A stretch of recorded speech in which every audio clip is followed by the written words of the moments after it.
오늘도 우리는 본문을 통해서 하나님의 자녀들이 어떤 표지를 가지고 있는가 하는 것을 더 생각해 보겠습니다.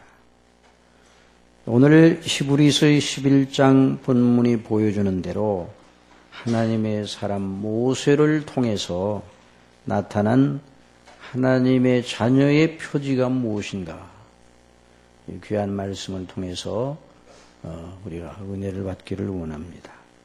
성경에 나타나는 믿음의 인물 중에서 모세는 단연 정말 뛰어난 인물입니다. 하나님께서 맡기신 직임에 있어서 그를 따라갈 자가 없습니다.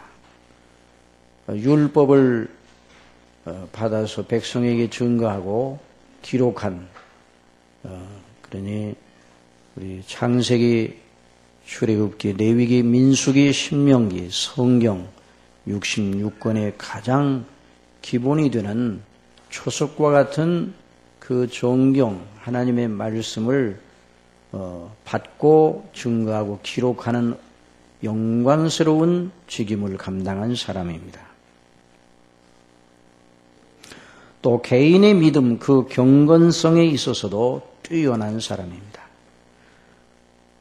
그 온유하기가 지면에 있는 어떤 사람들보다 더 높다고 말씀을 했습니다. 그러니 개인의 믿음, 그 경건성에 있어서도 다른 사람들이 올라가지 못한 더 높은 경지, 아주 성화의 높은 경지에 오른 사람이다, 그렇게 말할 수 있습니다. 성경에서 이 모세의 이름이 몇 번 나오는가 통계를 보았습니다. 그랬더니 795회나 나왔습니다. 정말 놀라운 일입니다. 그만큼 하나님께 사랑을 받고 하나님의 일에 크게 쓰임을 받은 사람이 모세였습니다. 그러므로 하나님의 구원의 은혜를 받고 하나님의 자녀가 된 사람들이 어떤 표지를 가지게 되어 있는가 하는 걸 알아보는 데 있어서 모세는 매우 중요한 인물임에 틀림이 없습니다. 그런데 여러분, 우리가 모세를 통하여 하나님의 자녀의 표지를 알아보려 할 때에 좀 짚고 넘어가야 할 것이 있습니다. 모세 이렇게 생각하면 너무나 크고 높은 사람이라서 보통 우리들에 비하면 너무나 대단한 사람이라서 모세의 경우를 우리에게 그대로 적용하는 것이 무리가 있지 않을까 하는 이런 생각이 들어올 수 있습니다. 정말 아까도 말씀드렸지만 모세가 이런 그 높은 성화의 수준에 이를 사람이 누구이겠습니까? 정말 대단한 사람입니다. 또 모세에게서 발견되는 모든 것을 우리에게 그대로 적용하는 것 무리입니다. 우리는 부족하고 연약하고 참으로 모자란데 모세에게서 나타나 보이는 것은 너무나 영광스러워서 그 모든 걸 우리에게 적용하는 것은 분명 무리입니다. 모세의 얼굴이, 하나님을 대면하고 돌아온 모세의 얼굴이 너무나 눈부셔 빛이 나서 백성들이 그냥 그대로 바라볼 수가 없어서 모세가 수건을 얼굴에다 가리웠다 그랬습니다. 그러나 사랑하시는 성도 여러분, 우리가 알아보고 있는 이 하나님의 자녀의 표지의 문제는 어떤 사람에게서만 발견되는 독특한 것을 말하는 것이 아닙니다. 또 그 인물이 아무리 뛰어나고 대단하다 할지라도 그 인물 자체의 시선을 고정시키는 것은 아닙니다. 자, 모세를 우리가 살펴본다고 해서 모세라는 사람 자체에다가 우리의 시선을 고정시켜 살펴본다면 그건 실수를 하게 되는 것이죠. 하나님께서 당신의 택하신 백성, 구원하신 그 놀라우신 하나님의 자녀들 모두, 저와 여러분 모두에게 다 해당되는 요점이 무엇인가, 그걸 알아봐야 돼요. 모세를 통해서 그 요점을 우리가 발견하도록 애를 써야 됩니다. 하나님의 은혜를 받은 모세. 자, 모세가 하나님의 자녀이니까, 하나님의 구원을 받은 사람이니까 반드시 모세에게서 그런 표지가 나타나게 되어 있습니다. 그래서 그 하나님의 놀라우신 은혜의 효력이 어떻게 모세 속에서 역사하였는가, 이걸 보자는 말이죠. 여러분, 성경에 나오는 어떤 인물도 모세, 또 더 올라가서 아브라함, 더 올라가서 에녹과 아벨 같은 이런 대표적인 믿음의 사람들, 그들과 우리와 성정이 다른 경우라 이렇게 생각하면 안 되는 것이죠. 본질상 진노의 자녀입니다. 모든 사람이, 에녹도 역시 본질상 진노의 자녀였습니다. 모세가 그런 사람이 된 것 오직 하나님의 은혜로 된 것입니다. 사도 바울이 자기 자신에 대해서 뭐라고 말했습니까? 나의 나 된 것은 하나님의 은혜로 된 것이니 내게 주신 은혜가 헛되지 아니하여 내가 모든 사도보다 더 많이 수고하였으나 내가 아니요 오직 나와 함께 하신 하나님의 은혜로다. 그렇게 말씀을 했어요. 여러분, 하나님의 은혜는 헛되지 않은 줄 믿으시기 바랍니다. 하나님의 은혜는 능력이 있습니다. 하나님의 은혜라는 말이 단순한 관념이나 개념이 그렇게 생각될 수도 있는데, 하나님의 은혜라 말할 때는 역동적인 하나님의 역사를 말하고 있는 것입니다. 그러니 우리가 이 점을 놓치지 않아야 돼요. 하나님의 은혜는 무엇입니까? 단순하게 우리 마음속에 일렁이는 우리의 정서를 건드리고 우리 마음을 조금 가라앉게 하는 이런 그런 것인가? 심리적인 무슨 요법인가? 이렇게 생각하는 분들도 있어요. 그런데 그렇지 않습니다. 하나님의 은혜라 말할 때, 성경에서 하나님의 은혜라 말할 때는 성부 하나님, 성자 하나님, 성령 하나님, 성삼위 하나님께서 창세전에 뜻하시고 그리스도 안에서 이루시고 성령께서 그 이루신 것을 가지고 택한 백성들에게 나누어 적용시켜 주시는 놀라우신 하나님의 행사입니다. 여러분, 하나님의 은혜 그러면 하나님의 역동적인 행사라는 걸 잊어서는 안 되는 것입니다. 우리가 은혜를 받자는 말이 단순하게 마음에 조금 느낌, 어떤 깨달음, 조금 이런 거, 물론 하나님의 은혜를 받으면 깨달음이 있고 우리 마음이 또 자유함을 입고 우리 마음에 힘을 얻고 이런 거 틀림없습니다. 그렇지만은 하나님의 은혜 그렇게 말할 때는 하나님께서 그리스도 안에서 성령님으로 말미암아 우리 속에 역사하심으로 나타나는 그 놀라운 효력을 말하는 것입니다. 그러므로 여기 우리가 모세를 살펴보려 할지라도 역시 마찬가지예요. 아브라함의 경우도 마찬가지입니다. 사도 바울이 그러므로 주 안에서 갇힌 내가 너희를 권하노니 너희가 부르심을 입은 부름에 합당하게 행하여 모든 겸손과 온유로 하고 오래 참음으로 사랑 가운데 서로 용납하고 평안에 매는 줄로 성령에 하나 되게 하신 것을 힘써 지키라 그랬습니다. 한번 따라합시다. 성령에 하나 되게 하신 것, 이것이 바로 하나님의 자녀들에게 반드시 있어야 되는 표지인 것입니다. 이것이 없다면 그 사람은 하나님 자녀가 아니에요. 몸이 하나이요 성령이 하나이니 이와 같이 너희가 부르심의 한 소망 안에서 부르심을 입었느니라. 그러니 아브라함의 하나님은 바로 우리 하나님이에요. 아브라함 시대의 하나님께서 당신의 백성들을 구원하시는 방식과 오늘 이 시대 속에 하나님의 백성들, 택하신 백성들을 구원하는 방식이 차이가 없는 것이죠. 오늘 21세기에 복음이 따로 있는 게 아니에요. 20세기에는 다른 설교를 해야 되는 것이 아니에요. 청교도 시대에는 그런 설교를 했고 초대교회는 그런 설교를 했고, 그러나 오늘 이 시대에는 그런 설교를 하면 안 된다 이렇게 생각하는 사람들이 많아요. 그건 잘못된 것이죠. 하나님의 한 성령께서 한 놀라운 은혜, 그리스도 예수님 안에는 복음의 은혜로 같은 복음으로 구원해 주시는 거예요. 이 모세도 같은 복음으로 구원해 주셨어요. 같은 은혜로 구원해 주셨습니다. 그러므로 사랑하시는 성도 여러분, 모세 속에서 발견되는 믿음의 원리가 우리에게 없으면, 모세 속에서 발견되는 중요한 원리가 되는 것이 우리에게 없으면 우리가 하나님의 자녀라고 할 근거가 없는 것입니다. 그는 비록 선명하지, 모세처럼 왕성하지는 못해도, 선명하지는 못해도 그 원리와 씨가 있어야 돼요. 힘이 하나만 있어야 돼요. 겨자씨 하나를, 너희 믿음이 겨자씨 하나를 같다면 겨자씨가 작은 씨입니다. 그러나 그 속에 생명이 있는 것이죠. 비록 희미하지만 그 속에 생명이 있으면 또 하나님의 놀라운 은혜로 그 놀라운 그 생명의 원리, 영생의 원리가 왕성하게 될 줄 믿으시기 바랍니다. 파리해질 수도 있어요. 그러나 이 죽지 않고 꺼지지 않은 것이 하나님의 은혜의 놀라운 원리인 것입니다.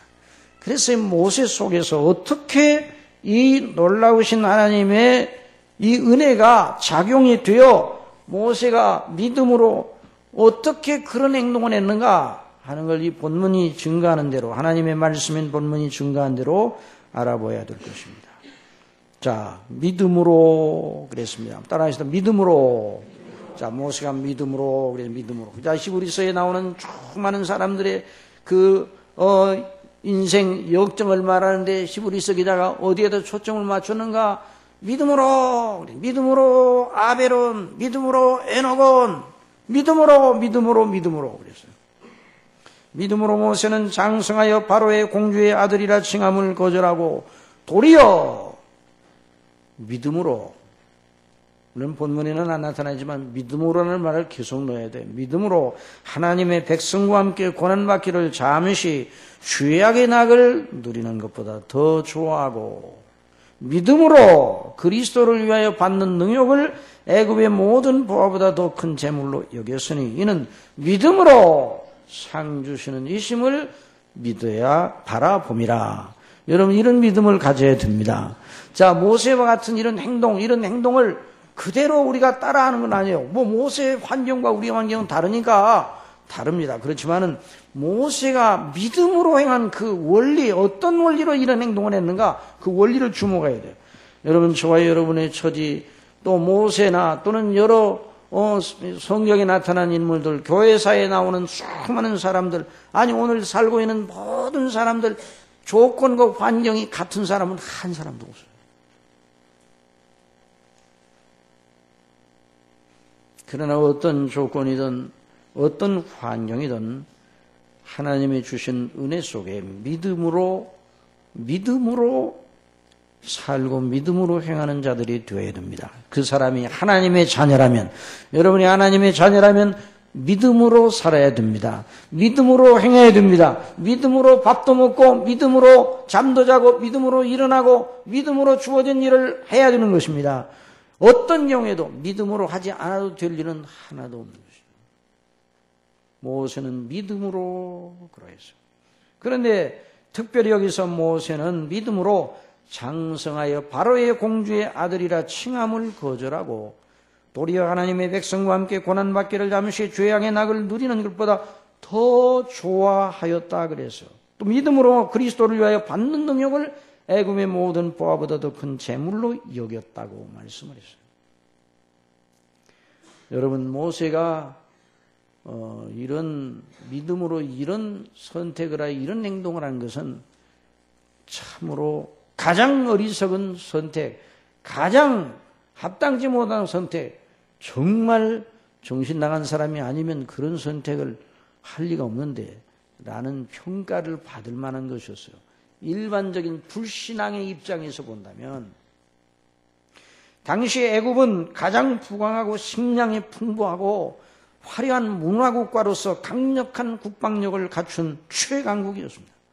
변박의 모든 나라들이, 그 중동에 있는 또 그 아프리카에 있는 이 나라들이 어려우면 다 어디로 갔어요? 애굽으로 갔어요. 어려운. 식량이 떨어지면 애굽으로 갔어요. 나일강이 범람해가지고 그 범람한 그 비옥한 그 영양, 영양분이 그 땅 전체에 있어. 거기서 식량이 많이 나왔단 말이에요. 그래서 가나안에서 살던 아브라함이나 야곱이 기근이 심하게 되면 금방 애굽으로 내려갈 뜻을 세운 것입니다. 그런데 이런 애굽의 공주의 아들의 행세를 할 수 있는 조건에 처하였습니다. 자, 이것도 하나님의 섭리 속에서 된 일이죠.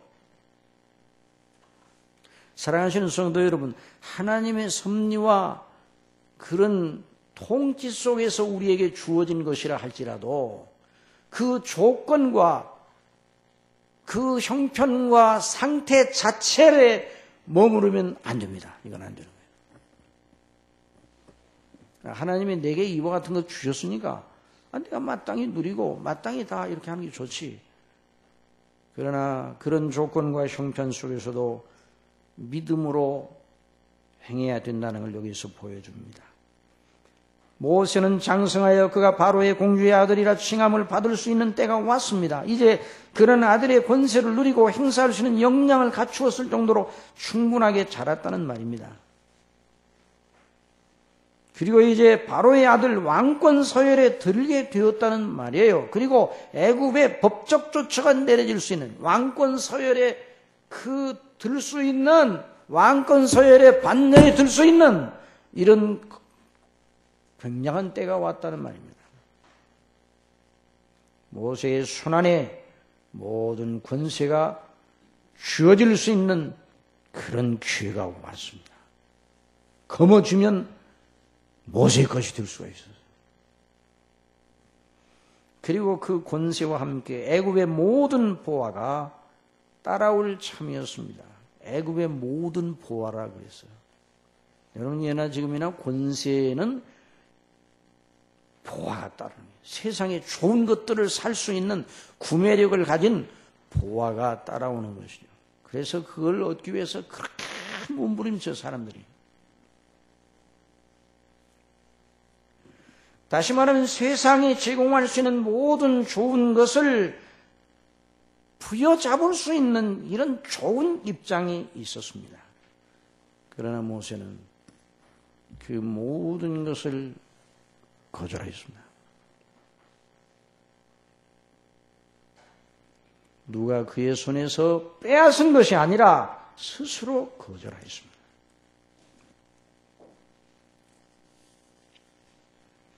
그리고 더 나아가서 당시 노예 신분의 이스라엘 백성들과 함께 고난에 동참하는 길을 택하였습니다.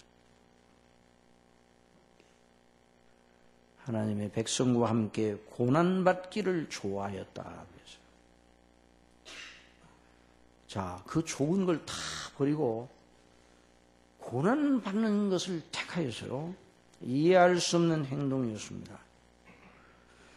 자, 어째서 그랬습니까? 다른 사람이 보면 정말 정신 나갔다 하는 그런 일이었는데요. 그가 고행주의자였기 때문에 그렇습니까? 금욕주의자나 염세주의자에서 그랬습니까? 여러분, 성경은 금욕주의를 가르친 적이 없습니다. 고행주의를 미워한 적도 없습니다. 고난 자체를 대단한 것으로 여기지 않습니다. 여러분, 오해하지 마셔야 돼요. 고난이라는 말이 성경이 많이 나오지만 고난 자체를 대단한 미덕으로 말하는 것이 한 번도 없어요. 고난 자체는 정말 고난 자체예요. 고통은 고통 자체예요. 너무 참기 힘들고 싫은 것이에요. 하나님께서 세상을 창조하실 때에 피조물들로 하여금 고통 속에, 고난 속에 들어가게 하시려고 세상을 창조하신 것이 아닙니다. 하나님께서는 에덴 동산 낙원을 창조하셨어요. 파라다이스를 창조하셨어요. 죄가 들어온 다음에 고통이 땅이 된 것이죠. 또 하나님께서 금욕주의를 편드신 적이 한 번도 없습니다. 그렇다면 창조사에게 모순이 되는 거예요. 하나님의 창조하신 일. 여러분, 욕구 자체는 죄가 아닌 것이에요. 그런데 그 욕구를 어떻게 관리하고 하나님의 주신 창조 질서와 의도대로 하나님의 뜻에 맞게 쓰느냐 안 쓰느냐에 따라서 죄도 되고 의도 되고 그러는 것이죠. 먹고 싶은 욕구 자체는 악한 것이 아닙니다. 식욕을 주신 이가 하나님이십니다.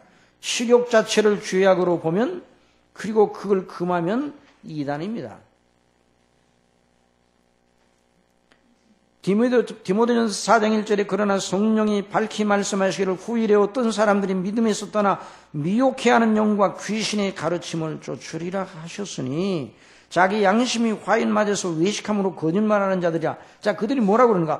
혼인을 금하고 식물을 피하라. 먹지 말라 이 말이죠. 먹을 걸 피하라. 할터이나 먹을 것 식물은 하나님이 지으신 바니 믿는 자들과 진리를 아는 자들이 감사함으로 받을 것이니라고 했어요. 여러분 혼인을 폐하면 어떻게 돼요? 가정이 없어져요. 가정이 없어지면 어떻게 돼요? 역사가 중도되고 말아요. 역사를 이끌어 가시는 하나님께서 그 모든 제도를 주시고 또 필요한 것을 사람들에게 주시고 그래서 바르게 그 모든 걸 활용하도록 사용하도록 하신 것입니다. 한 번도 고난주의, 고행주의, 금욕주의를 칭찬하며 말씀하신 적이 없어요. 우리 예수님도 고난을 받으신 건 고난 자체가 좋으셔서 받으신 것이 아니에요.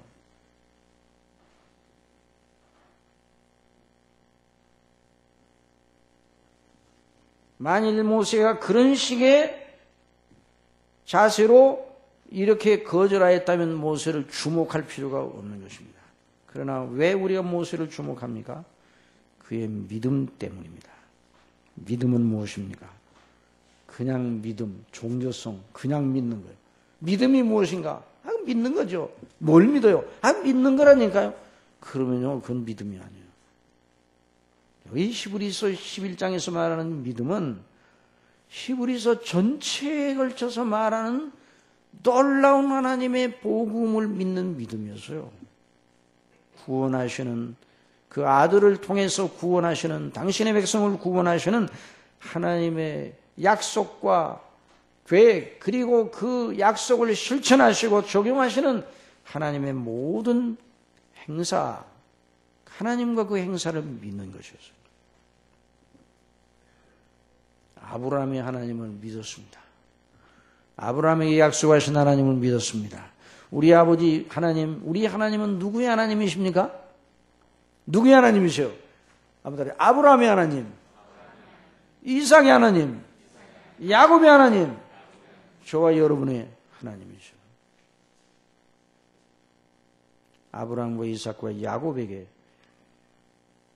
당신이 정하신 뜻을 계시하여 주시고 약속하시고 그 약속을 이루시겠다는 이런 약속을 하신 그 하나님, 그 약속이 무슨 약속입니까?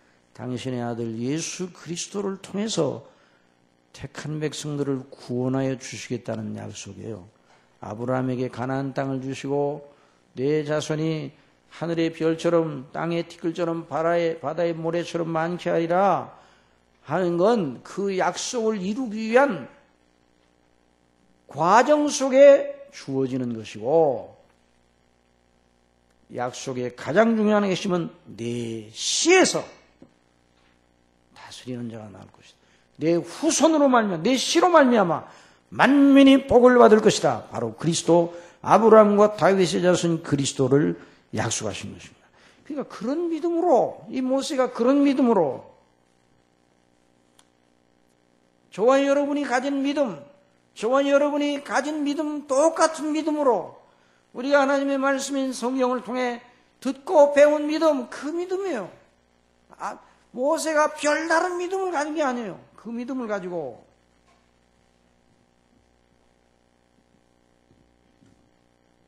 바로의 공주의 아들이라 칭함을 거절하고 애굽의 모든 보화를 거절하였습니다. 그리고 하나님의 백성들과 함께 고난받기를 택하였고 고난받는 길을 택하였고 그리스도를 위하여 능욕받는 것을 애굽의 모든 보화보다 더 큰 재물로 여겼다 그랬어요. 그럼 어떤 사람들은 이렇게 말할 거예요. 생각할지 모르요. 그러면 권세, 모든 권세를 모든 보화를 버리고 믿는 사람은 그럼 정치계에도 들어가지 말고 나라의 권세를 운영하거나 풍요로운 조건에 절대 들어가지 말아야 된다는 말인가? 그렇지는 않습니다.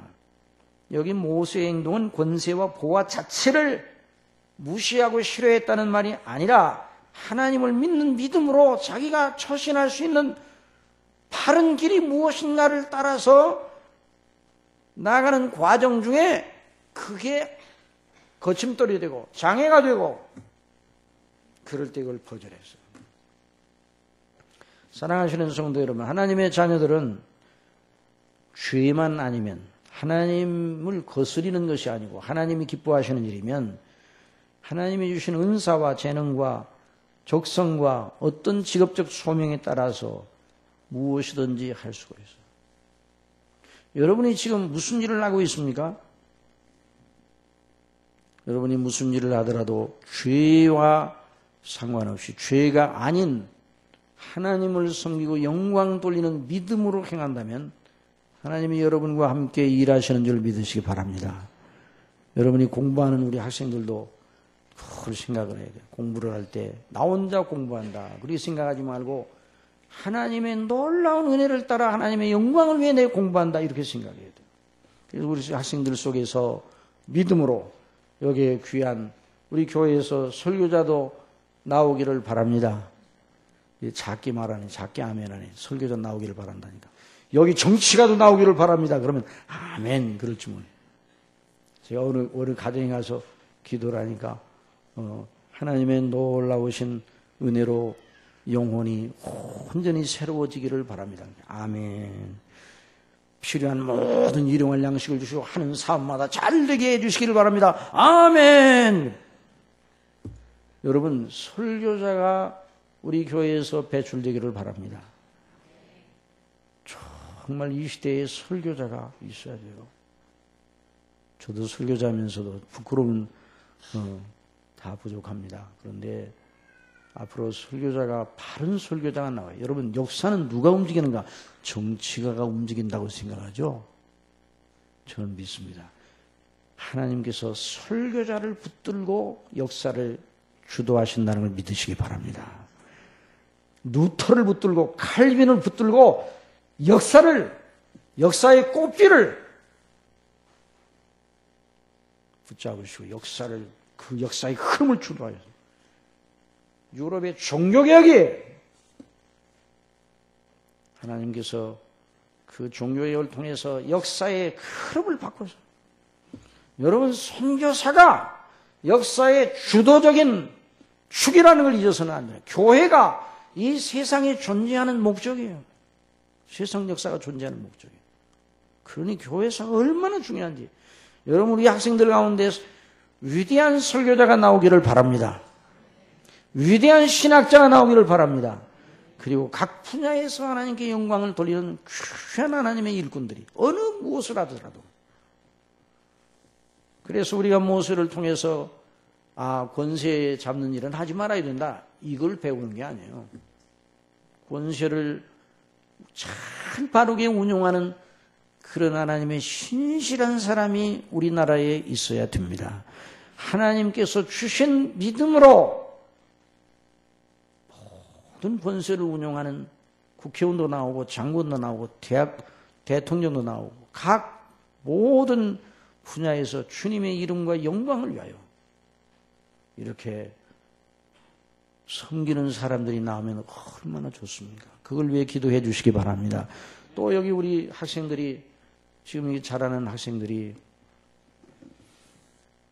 이제 자라서 어른이 되면 하나님께서 언제 통일을 주실지는 모르지만 하나님께서 통일을 주실 때 그 통일된 국가를 잘 통해서 하나님께 영광을 돌리는 그런 그 지도자들이 많이 남아야 돼요. 여러분 그걸 위해서 기도해 주시기 바랍니다.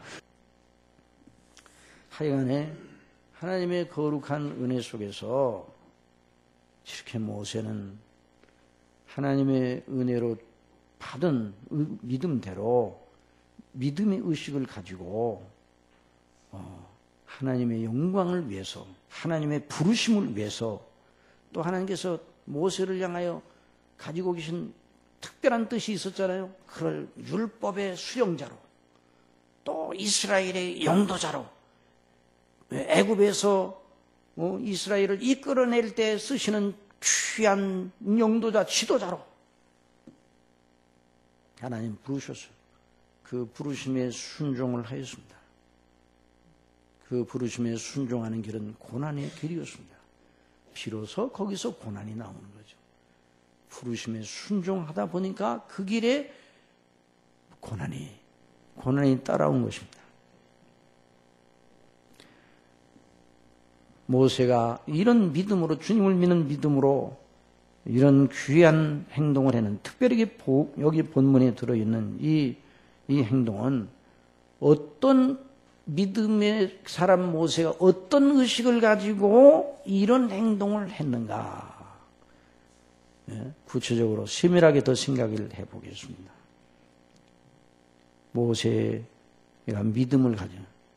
자, 하나님을 믿는 믿음을 가지면 사람이 뭐가 달라지는가? 보는 게 달라져요. 보는 게 달라져요.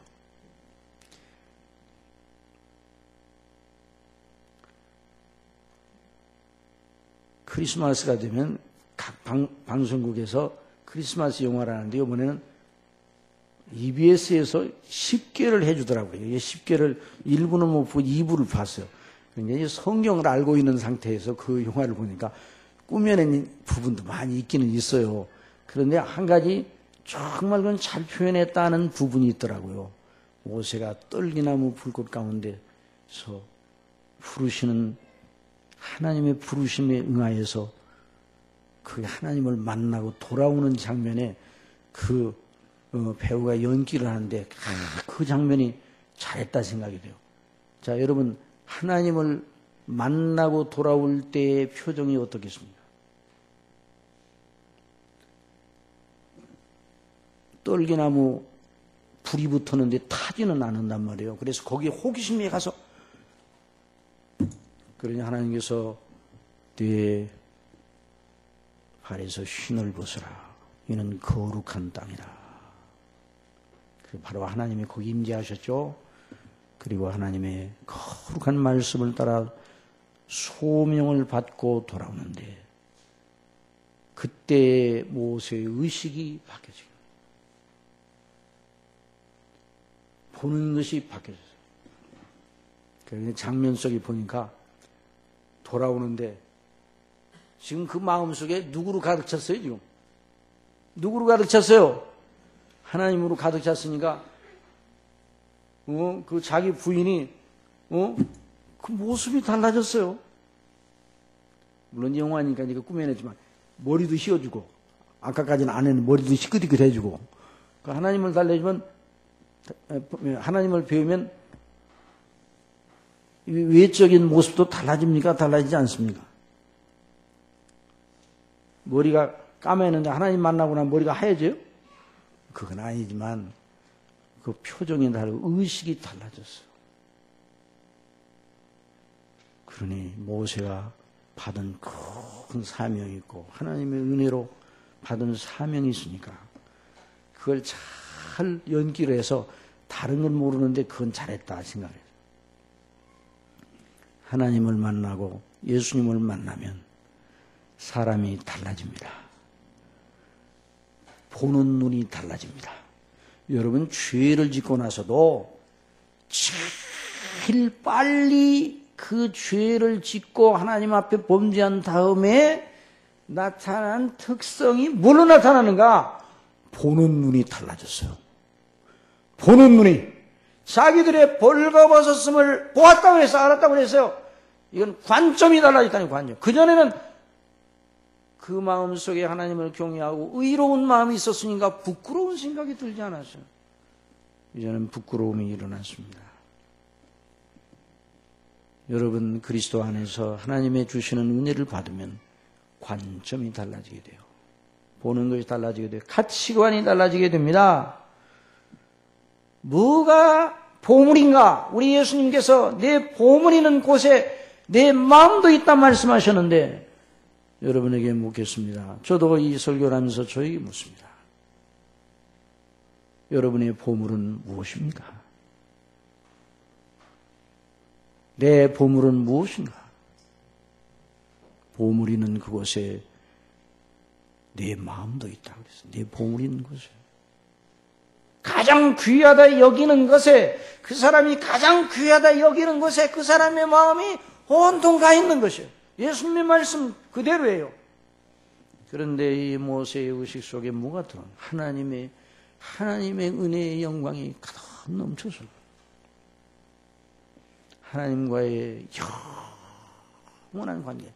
여러분, 하나님을 만나면, 한번 따라해보시다. 하나님을 만나면 영혼을 생각하게 된다. 뭘 생각하게 돼요? 영혼을 생각하게 돼요. 하나님을 만나면, 하나님을 진짜 만났다. 예수님 정말 모셔드렸다. 참 믿음이다. 성령께서 역사해서 거듭났다. 그러면 그 사람 심령 속에 영원한 것이 그 사람 속에 아주 리얼하게 인식되는 거예요. 영원히. 그렇지 않을 때는 영원히 빨리 아스라이 보여요. 희미하게 보여요. 그런데 아니 없는 것처럼 보여요. 막연하게 생각이 돼요. 그런데 영원히 선명하게 그 사람의 의식 속에 들어와 자리한다 이 말입니다. 여러분, 전도서 기자가 말하였습니다. 하나님이 모든 걸 지으시되 때를 따라 아름답게 하셨고 또 사람에게 영원을 사모하는 마음을 주셨느니라.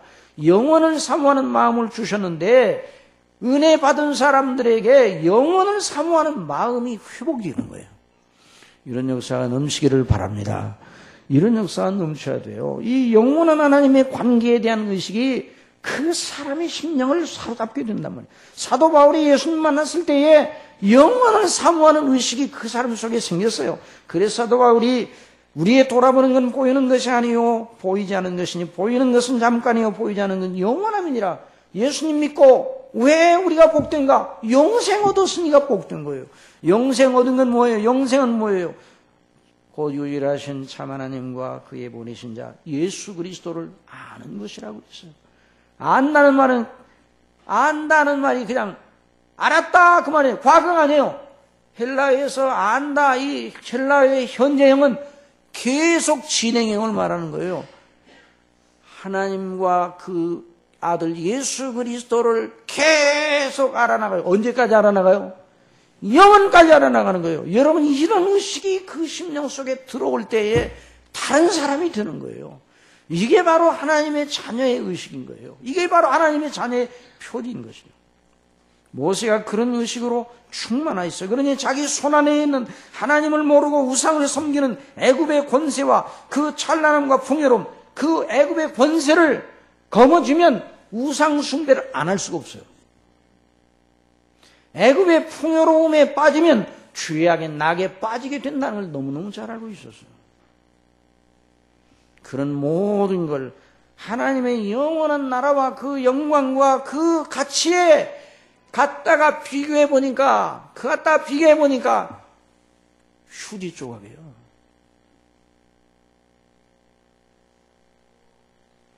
잠시 죄악의 낙을 누리는 것에 지나지 않는다. 잠시 그랬습니다.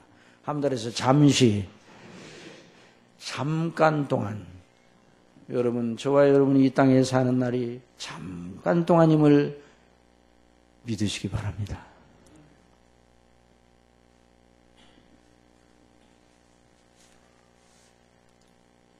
이런 의식이 어떻게 들어왔는가? 영원한 거에 비춰보니까 이 세상의 삶이 잠깐 동안으로 보이는 거예요.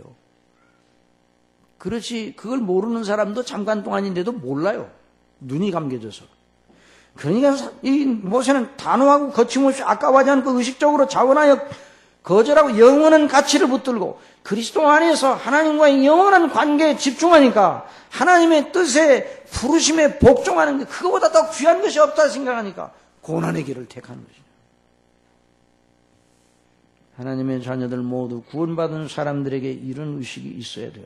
영원한 가치를 가지고 주가 여러분은 사는 사람들이에요. 영원한 가치를 가지고. 제가 우리 교회 처음 오니까 어느 분이 그러더라고요. 목사님 너무 그러지 마세요. 왜요? 그랬더니 뭐 영원한 건 뭐 그렇게 하지 마세요. 좀 타협을 하세요. 그래서 왜 타협을 해요? 영원한 것 그게 뭐가 우리에게 그렇게 현실감이 없으니까 어렵다고 그러잖아요.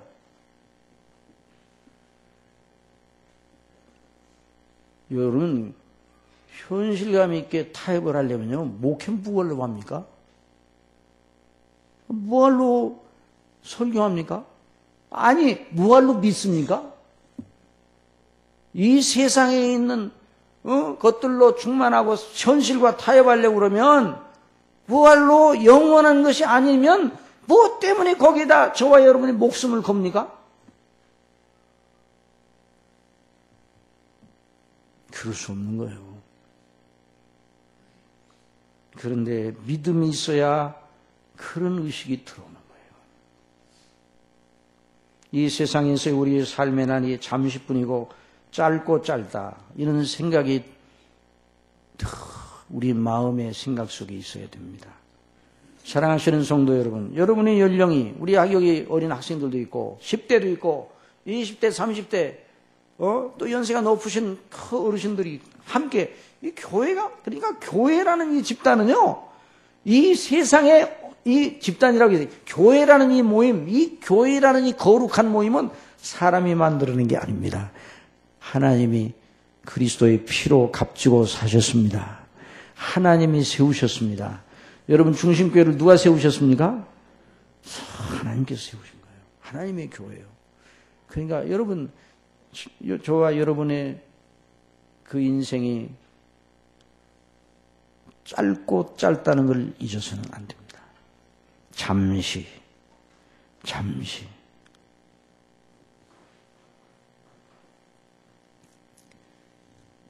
믿음이 없으면요 100세가 된 노인에게도 소망이 있겠습니까? 없겠습니까? 무슨 소망이 있겠어요? 믿음이 없으면 그 사람의 의식 속에는요 이제까지 100년 동안 살았으니 내일도 또 살리라 이런 의식밖에 없는 거예요. 어떤 두 분이 대화를 하는 걸 옆에서 들은 적이 있어. 연세 높으신 그분이 그러더라고요. 아이고 나 이제 살 날 다 살아서 얼마 안 남았어. 그러니까 한쪽에 있던 분이 그래요. 아주 그냥 굉장히 힘 있는 분이었어요. 저는 96세까지 살려고 합니다. 제가 그 소리 들으면서 얼마나 을신연스러운지. 아이고. 농담으로 그런 것도 아니에요. 농담으로 해도 그런 말 하면 안 돼요. 한번 따라해주세요. 너의 인생이 무엇이냐? 잠깐 있다가 없어지는 뭐 같다고 그랬어요? 내일 일을 알지 못한다고 그랬어요. 내일 일을 몰라요. 모세는 120살까지 살았습니다. 그러나 모세는 항상 사는 날 동안 언제나 이 세상의 삶은 잠시 있다가 없어지는 것이다. 이런 의식으로 항상 살았어요. 시편 90편에 있는 말씀 아마 모세가 70, 80 될 때쯤에서 이 시편을 기록한 것이 아닌가. 왜냐하면 주여 주는 대대 우리의 거처가 되셨나이다. 산이 생기기 전 땅과 세계도 주께서 조성하시기 전 영원부터 영원까지 주는 하나님이십니다. 주께서 사람을 뒷굴로 돌아가게 하시고 말씀하시기를 너희 인생들은 돌아가라 하셨사오니 푸른 아침에 꽃이 피어 자라다가 저녁에는 변바되어 마르나이다. 우리는 주의 노에 소멸되어 주의 분내심에 놀라나이다. 우리의 연수가 70이요 강건하면 80이라도 그 연수에 대한 수고와 슬픔뿐이요 신속기간이 우리가 날아가나이다. 말씀하셨어요. 여러분의 연령이 얼마 되든지 저와 여러분의 날들이 짧고 짧다는 걸 잊어서는 안 됩니다. 여러분 믿습니까? 뭐에 비추어 짧아요? 영원한 게 비추어서. 영원한 거에 비추어서 볼 때 이 세상이 삶은 잠시 있는 것이죠. 보이는 것은 잠깐이요 보이지 않는 것은 영원함이라 말씀했어요. 사랑하시는 성도 여러분, 이게 하나님의 자녀들의 의식입니다. 하나님의 자녀들이, 우리 학생들, 10대에 있는 학생들, 여러분들이 이 설교를 들으면 또 학부형들이 그런 생각할 수 있어요. 그거야 이제 하늘나라 갈 날이 얼마 안 남은 어른들이나 노인들이나 들어야 될 소리지, 아이고 학생들이 들어서 무슨 그 유익하겠습니까? 이런 생각이 들어올지 몰라요. 그러나 학생들, 여러분들도 여러분에게 앞으로 80년, 90년, 100년까지 살 수 있는 그런 건강에 허락된다 할지라도 어릴 때부터 나의 날들은 짧다는 생각을 가지고 그렇게 믿고 살아야 됩니다. 학생들 그렇게 하시겠습니까? 그렇게 하시겠습니까? 그렇게 하셔야 돼요. 학생들도, 어린 학생들도 그렇게 생각해야 돼요. 왜? 뭐에 비추어서? 영원한 하나님 나라의 관계, 하나님 나라, 아버지와 우리 사이의 관계, 그리스도 안에서 하나님께서 주신 이 놀라운 영생의 소망을 가졌기 때문에 거기에 비추어서, 왜냐하면 그 영생의 소망에 비추면요, 이 날이 짧게 보이는 것이죠. 그리고 그러니 이 세상에서 우리가 사는 날 동안 어떻게 하면 오래 살까 궁리하지 말고 우리에게 주어진 날들에 어떻게 하면 하나님 아버지께 영광을 돌릴까, 그리스도의 이름을 위해 내 무엇을 할 것인가, 주어진 시간과 주어진 모든 여건 속에 내가 하나님의 영광을 위하여 무엇을 할 것인가, 이렇게 생각하시고 삶을 기획하시기 바랍니다. 2014년도가 다 지나갔어요. 우리의 날들이 다 지나갔어요. 2015년이 오게 됩니다. 그리고 그날도 지나가게 될 것입니다.